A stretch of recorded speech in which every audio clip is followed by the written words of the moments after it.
Good morning, everyone. Really glad to be here today. This is a great turnout. I wanted to say that, Shanna did a great job. We had a chance over the last 6 months or longer to be at a lot of different events, so she's heard almost everything that I have to say. And it's really hard to go after her because she does such a great job. But, I guess for me, I'm a pretty common man. And I know that. But many times when I get up in the morning, I'm mad. And I think a lot of people are mad. Yeah. And it's unfortunate that it is that way, because I think the thing that I'm mad about the most is that you look back on your life and you look at growing up, being educated, and people telling you that if you work hard, play by the rules, you can accomplish great things and make a difference. And in my opinion, too often, that's a lie. That people that have money and influence drowned out the people that are working hard and playing by the rules. And that's just something that it makes me mad all the time. And I don't want to feel that way. I don't think anyone else should feel that way. And for me, looking back, like I said, I think early on, I was affected by that when I was just in the 7th grade.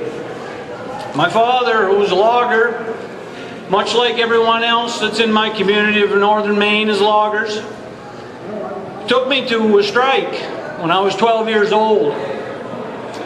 And those men all were hard workers, all put their lives on the line on a daily basis, and were asking for nothing more than fair pay for their dangerously hard work. And when they stopped working because they didn't feel they were getting what they deserved, and asked the large landowner to come and speak to them about giving them a little bit more for a job that was so hard to do, I can remember being there and only being 12 and not understanding really what was going on. But all the men that was there were joking around and laughing, and I'm sure now, thinking about it, they were probably trying to get rid of some of the nervousness that they had. And when that landowner showed up and got out of the car, he didn't get out and say, "Hey guys, how's it going? What can we do to resolve this? What are the issues that are dividing us?" He got out, and the very first thing he said was, "Go back to work for what I'm paying you for, or I'll replace you all." Yeah. And at 12 years old, I can remember standing behind my father and being very scared because a man took all the air out of the area that we were in, just like that. But I can also remember looking around my father because I couldn't believe what was happening. And now, at 46 years old, what I realized, as scared as I was, I don't know what my father must have felt like, standing there in front of his son and having the man that had his future in his hand, basically cutting the legs right out from underneath him. And so I've been mad a long time. And I'm tired of corporations having the upper hand all the time. I'm tired of them being able to use their money and power to get trade agreements that make working class people have to work twice as hard and still not be able to have enough money for their homes, their families, to put their kids through college, and even then turning around and making sure that they're in debt for their entire lives with student loans that are completely out of hand for most people, taking away health care, making sure that prescription drugs aren't offered to people that need them. These things have to stop. And it doesn't matter if you're a Republican or a Democrat. In the end, it's about the dollar for most of these people, and they'll do whatever they can to make sure that they get their way.